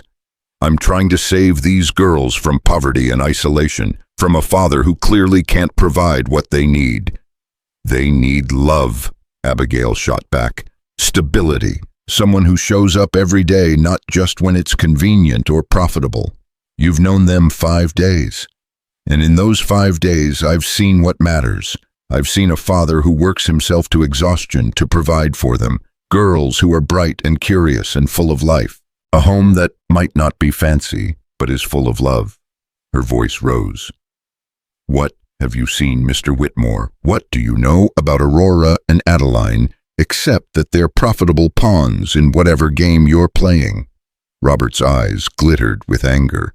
Quite the speech, but ultimately meaningless. I have lawyers, Miss Warren, resources, the law on my side. He turned to Quinn. I'm giving you a courtesy warning. In 3 days, I'm filing for custody. You can fight it, but you'll lose. A Wyoming rancher versus a Boston family with connections, the outcome is inevitable. Get off my property, Quinn said, his voice deadly calm. Gladly, this place is depressing. Robert headed back to his carriage, then paused. One more thing. I checked into you, Miss Warren. Found it quite interesting that you arrived in Cheyenne wearing a wedding dress. Jilted by your fiancé, I understand. Quite the scandal. He smiled. I'm sure a judge will find it fascinating that McKenzie hired a desperate homeless woman to care for his children mere hours after meeting her. Really speaks to his judgment, doesn't it? He climbed into the carriage and was gone. Silence fell over the porch, heavy, crushing. Then Aurora started crying. Adeline joined her. Quinn stood frozen, his face white with rage and fear. Abigail knelt down, pulled both girls into her arms. It's all right. Everything's going to be all right. He's mean, Aurora sobbed. I don't want to go with him. You're not going anywhere. Abigail said fiercely, but he said, I don't care what he said. You belong here, with your father, with me. She looked up at Quinn. Right. Quinn's eyes were lost, defeated. He's right about the lawyers, about the resources. I can't fight a Boston family in court. Then we don't fight in court, Abigail said. We fight here. We prove them wrong. How? Quinn's voice broke. How do we prove that this is better than wealth and society and everything his family can offer? Abigail stood still, holding the girls. We show them what family really means, what love looks like, what matters. That won't be enough. It has to be. She met his eyes, because the alternative is unthinkable. The rest of the day passed in a blur. The twins were subdued, scared. Quinn disappeared into his work, throwing himself into physical labor like he could outrun his fear. Abigail tried to maintain normalcy, lessons, chores, routines, but everyone's heart wasn't in it. That evening, after the girls were finally asleep, Quinn found Abigail on the porch. She sat in Martha's old rocking chair, staring at nothing. I'm sorry, Quinn said quietly. For what? For dragging you into this. You signed on to be a governess, not to fight custody battles with wealthy relatives. I signed on to teach your daughters, to care for them. Abigail looked at him. This is part of that. He'll use you against me, you know. Paint you as some desperate woman who seduced me into hiring her. Make it look improper. Let him try. Quinn sat on the porch steps, suddenly looking very tired. I keep thinking about what he said, about me not being able to provide what they need. Maybe he's right. He's not. They could have everything in Boston, education, culture, opportunities. They could have money, Abigail corrected. That's not the same as having everything. Isn't it? She moved to sit beside him on the steps. When I was growing up in Boston, I knew girls from wealthy families, girls who had everything money could buy. You know what they didn't have? Parents who knew their favorite stories, fathers who tucked them in at night, mothers who sang to them. Her voice softened. Your daughters have something those wealthy girls never had. They have you. I'm one person, struggling to keep this ranch running, to feed them, to love them, to show up every single day, to try your best even when you're exhausted and scared and don't know what you're doing. She touched his arm gently. That matters more than money ever could. Quinn was quiet for a long moment. When Martha died, I thought I'd die too, not literally, but inside. I didn't know how to keep going without her, didn't know how to be both parents. He looked at Abigail. The girls kept me alive, kept me moving forward, and now someone wants to take them away because I'm not good enough. You're more than good enough. You don't know that. You've been here less than a week. I know enough. Abigail's voice was firm. I know Aurora lights up when you read to her. I know Adeline watches you work and tries to imitate everything you do. I know they feel safe with you, loved by you. That's not something money can buy or lawyers can argue away. But in court, we tell the truth.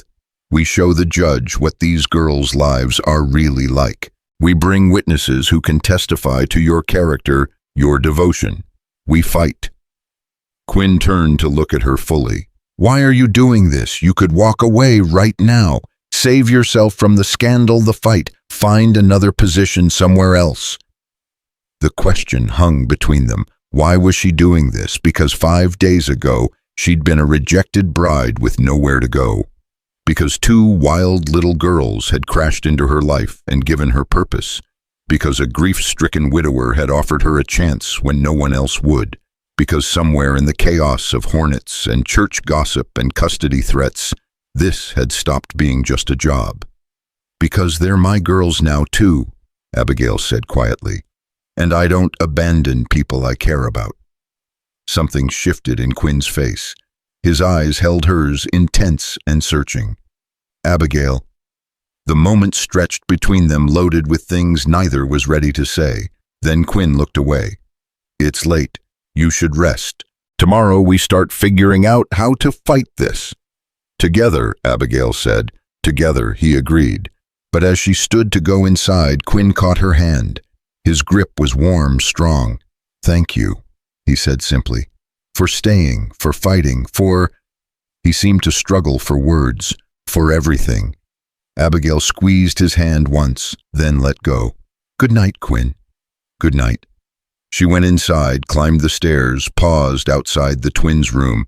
She could hear their quiet breathing, peaceful in sleep. These girls who'd lost their mother, who'd watched governess after governess leave, who were learning to trust again despite every reason not to.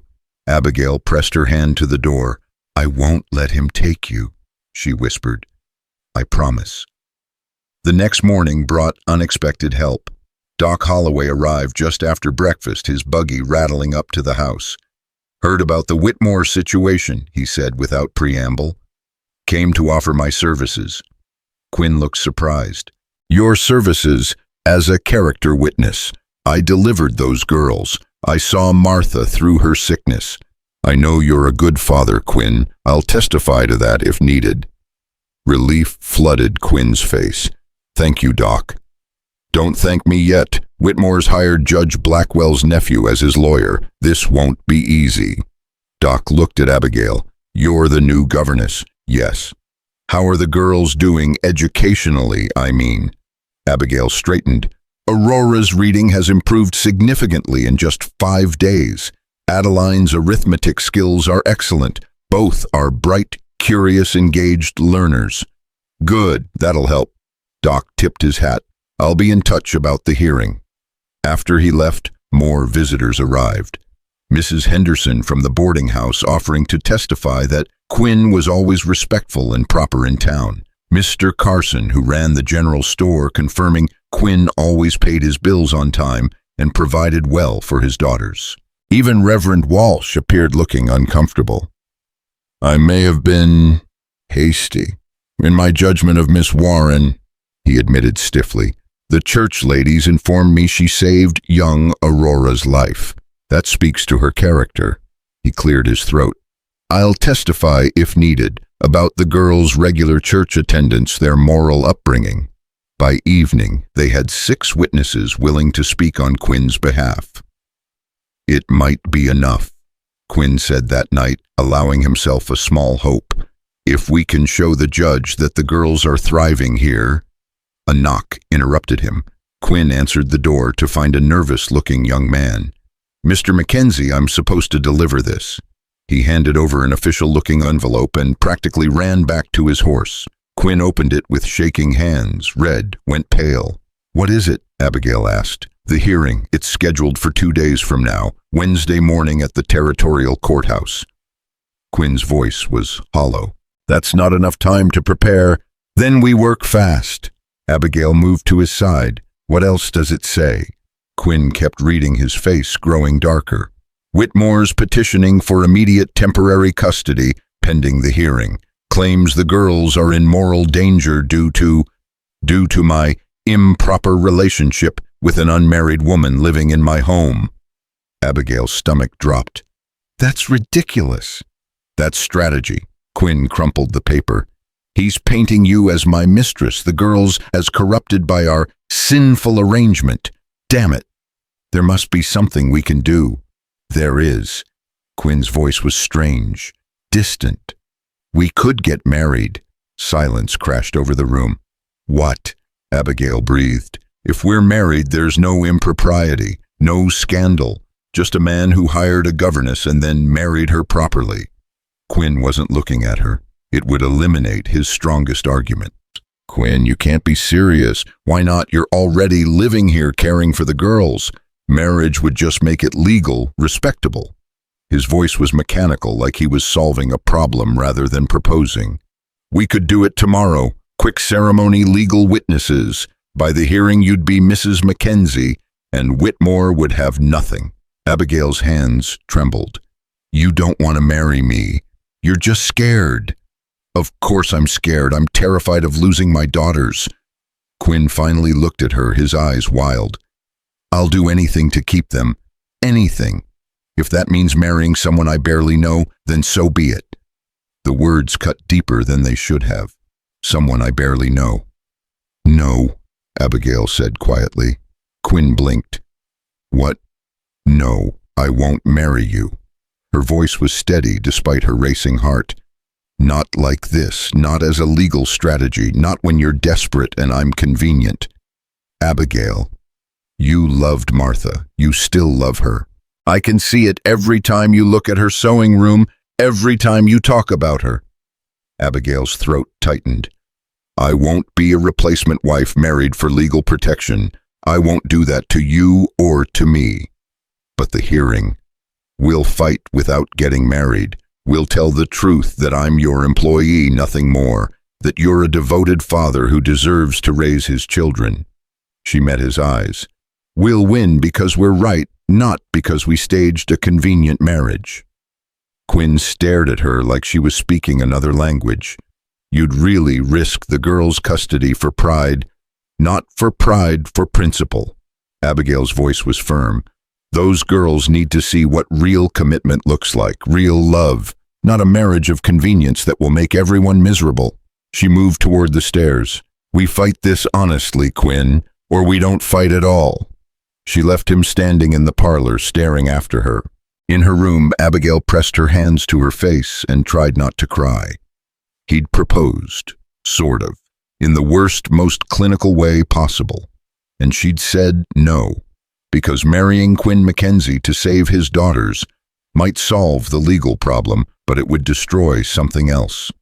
The fragile trust they were building, the respect, the possibility that someday maybe there could be something real between them. She wouldn't cheapen that, not even to win a custody battle. Downstairs, she heard Quinn moving around. Then the front door opened and closed. His footsteps crossed the porch. Abigail went to the window. Quinn stood in the yard, his face tilted toward the stars. His shoulders shook. He was crying. Her heart cracked. She wanted to go to him, comfort him, tell him everything would be all right, but she didn't move. Because some things couldn't be fixed with comfort or promises. Some things required faith and courage and the willingness to fight for what was right, even when the odds were impossible. Tomorrow they'd start preparing for the hearing in earnest. Tomorrow they'd gather their witnesses and their evidence and their courage. Tonight Quinn grieved alone under the stars while Abigail watched from her window and prayed she'd made the right choice. The girl's future depended on it.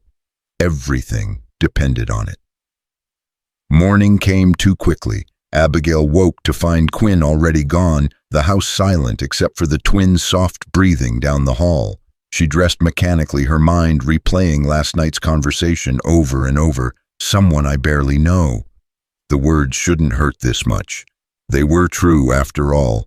She'd been here 6 days.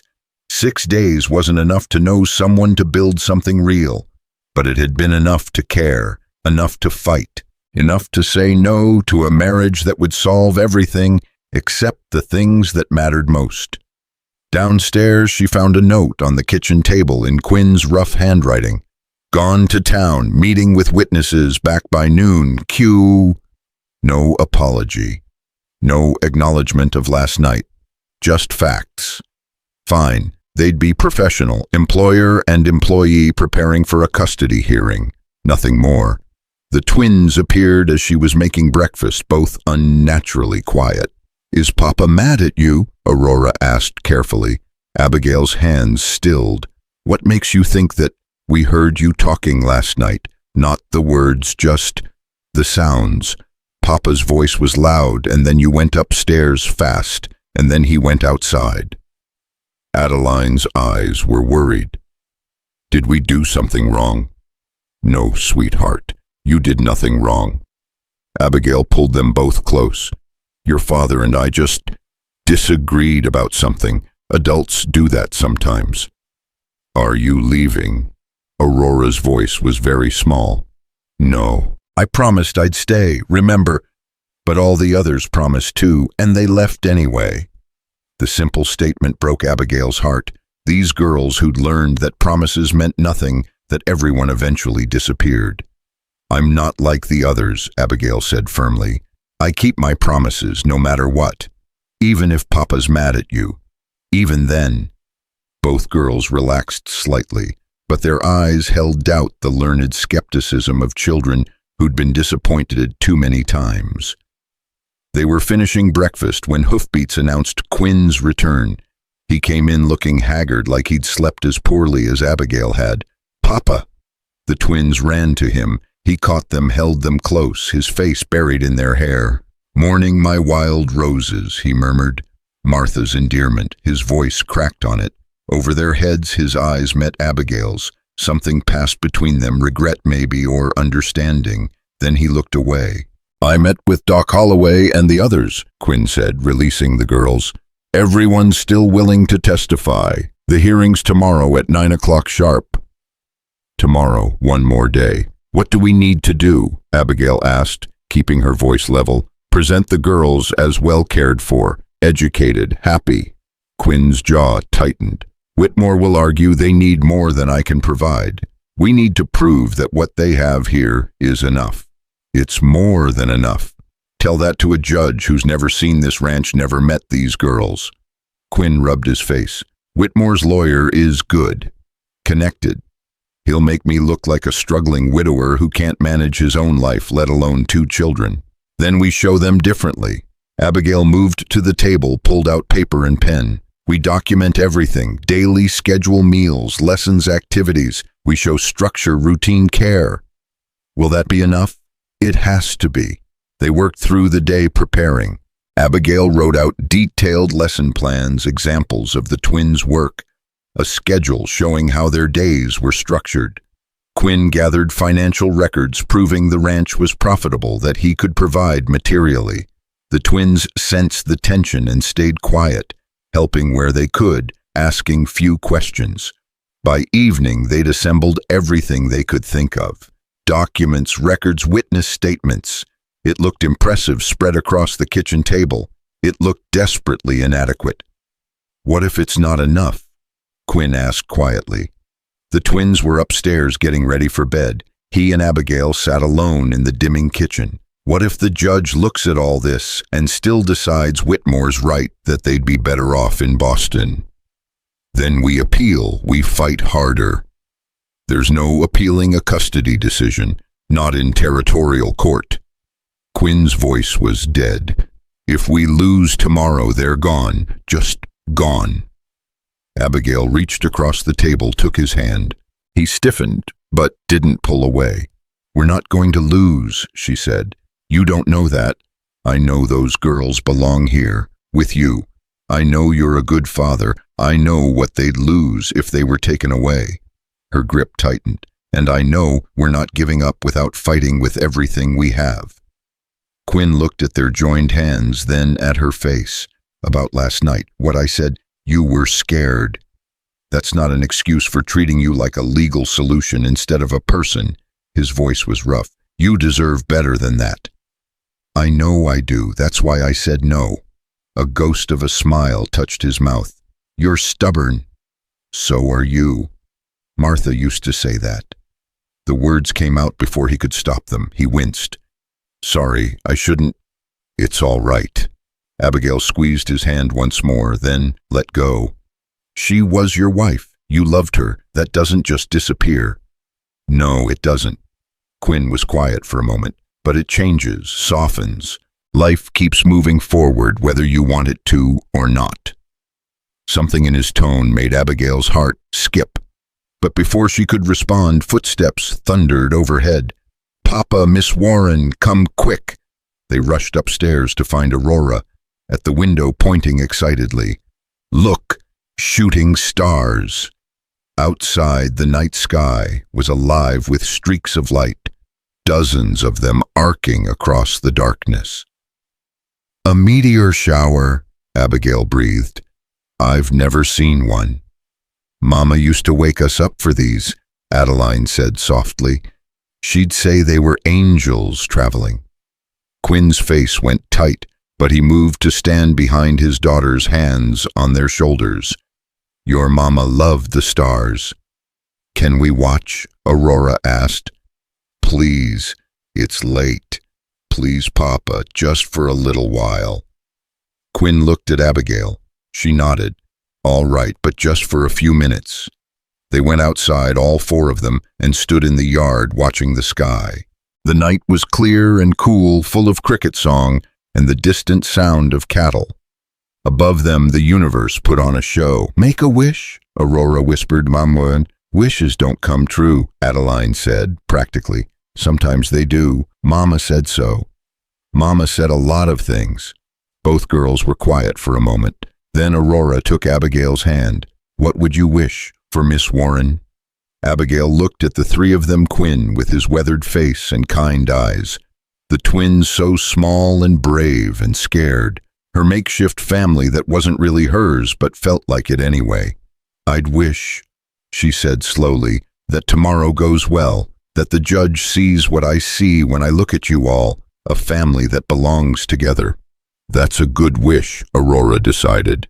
"What about you, Papa?" Adeline asked. "What's your wish?" Quinn was silent for so long Abigail thought he wouldn't answer. Then, "I wish your mama could see you now, see how brave you are, how smart and strong and good." His voice went rough. "She'd be so proud." Both girls turned and buried their faces in his shirt. He held them, his eyes bright with unshed tears. Abigail looked away, giving them privacy. Above, the stars kept falling indifferent to human hopes and fears. "Please," she thought, "please let us win tomorrow. Let these girls stay where they belong." She didn't know who she was praying to. God, maybe, or the universe, or Martha's spirit if it was really out there among the stars. But she meant it with everything she had. The next morning dawned gray and cold. Abigail dressed with shaking hands, choosing her most severe outfit. She looked like a schoolmarm, good, professional, respectable. Quinn wore his Sunday suit, freshly pressed. The twins wore their best dresses, their hair braided neatly. They looked like a family going to church, not to fight for their right to exist. The ride to town was silent. The twins sat pressed together in the wagon bed. Quinn's face was carved from stone. Abigail's stomach churned with nerves. The territorial courthouse was a modest building, but imposing nonetheless. People gathered outside, curious townspeople, witnesses, lawyers. Robert Whitmore stood near the entrance in an expensive suit, looking confident. His eyes found them. He smiled. Abigail wanted to hit him. "Remember," Quinn said quietly to the girls, "answer questions honestly. Don't be scared. Miss Warren and I will be right there." "What if we say something wrong?" Aurora's voice trembled. "There's no wrong answer, sweetheart. Just tell the truth." Inside, the courtroom was small but formal. Judge Morrison presided, an older man with sharp eyes and a severe expression. Robert Whitmore's lawyer was young, polished, expensive-looking. Quinn had managed to hire a local attorney, Mr. Henderson, who looked competent but outmatched. "All rise for the Honorable Judge Morrison." Everyone stood. The judge took his seat, surveyed the room. "This is a hearing to determine custody of Aurora and Adeline McKenzie, currently residing with their father, Quinn McKenzie. Mr. Whitmore is petitioning for custody on behalf of the girl's maternal grandmother." He looked at both parties. "I've reviewed the documents submitted. Now let's hear testimony. Mr. Whitmore, you may begin." Robert's lawyer stood. "Thank you, Your Honor. We'll demonstrate that while Mr. McKenzie loves his daughters, he lacks the resources and stability to provide what they need. The girl's grandmother can offer superior education, social opportunities, and proper female guidance." He called his first witness, a well-dressed woman from Boston who testified about the grandmother's wealth, her large home, her connections. It all sounded impressive and hollow. Then he called Mrs. Fletcher. Abigail's stomach sank. Mrs. Fletcher took the stand, looking self-righteous. "Mrs. Fletcher, you work for Mr. McKenzie occasionally." "Yes, washing and cooking twice a week." "And you've observed his home life?"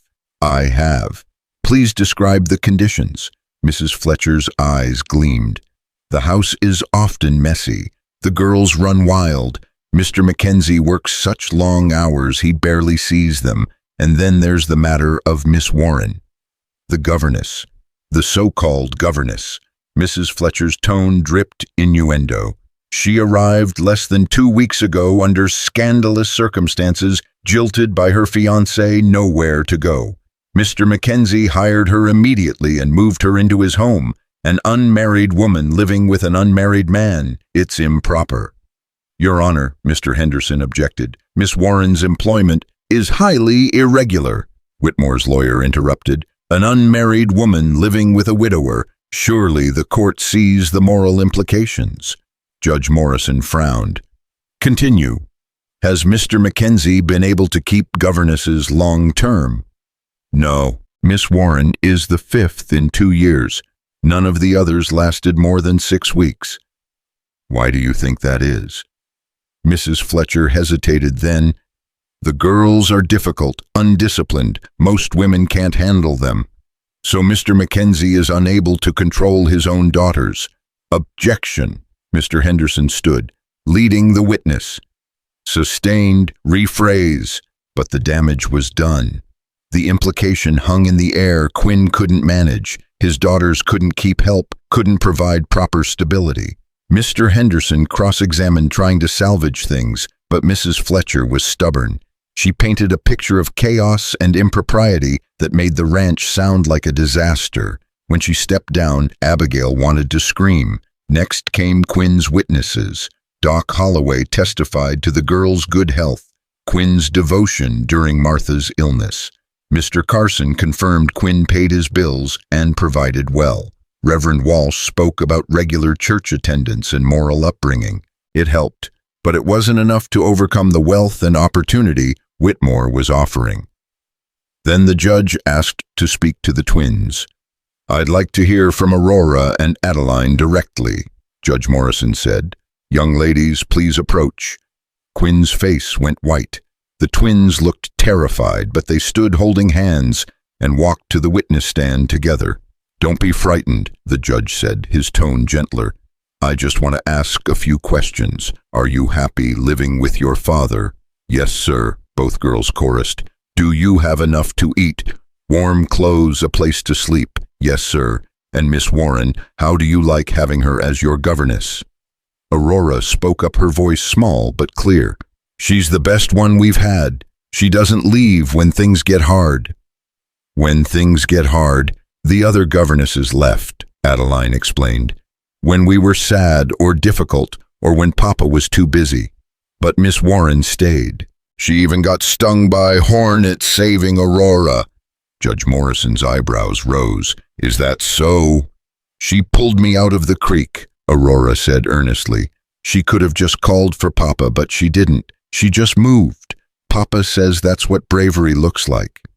The judge looked at Abigail with new interest. Miss Warren, please stand. Abigail rose on shaking legs. Is this true? You were stung saving this child? Yes, Your Honor, but any responsible adult would they? The judge's voice was thoughtful.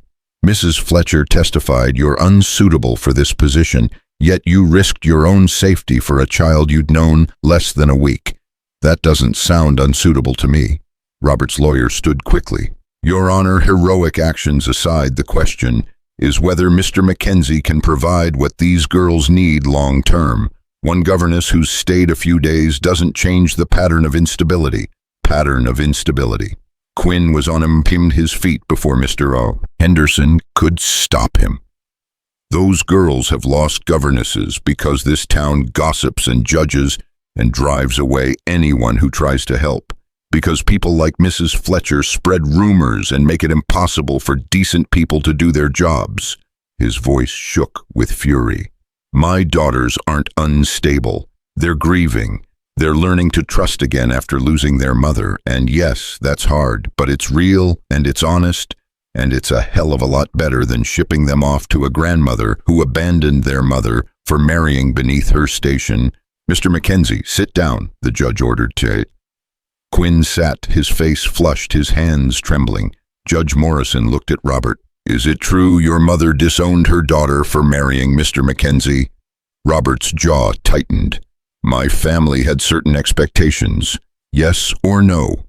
Yes, but she regrets that now. I'm sure she does, now that there's something to be gained. The judge's tone was dry. He looked at the twins. Girls, do you want to go live with your grandmother in Boston? Both shook their heads violently. Why not? Because Papa's here, Aurora said simply, and Miss Warren and our home. Boston would have many advantages, nice schools, museums, society.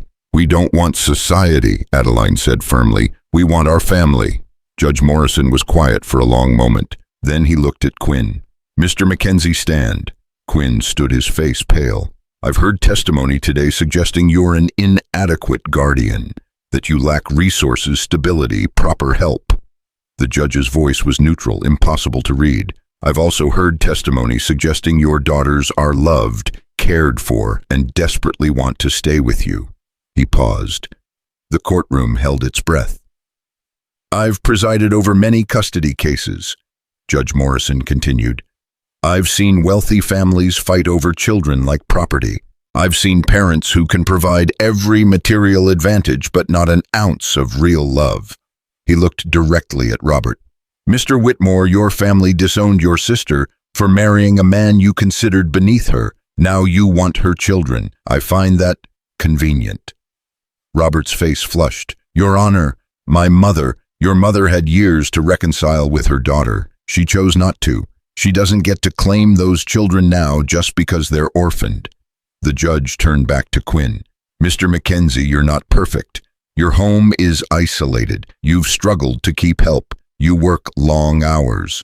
Quinn's shoulders sagged, but, the judge continued, you love your daughters. That's evident in every word you speak, every action you take. And they love you. That's evident in their faces when they look at you. Hope flickered in Quinn's eyes. As for Miss Warren, Judge Morrison looked at Abigail.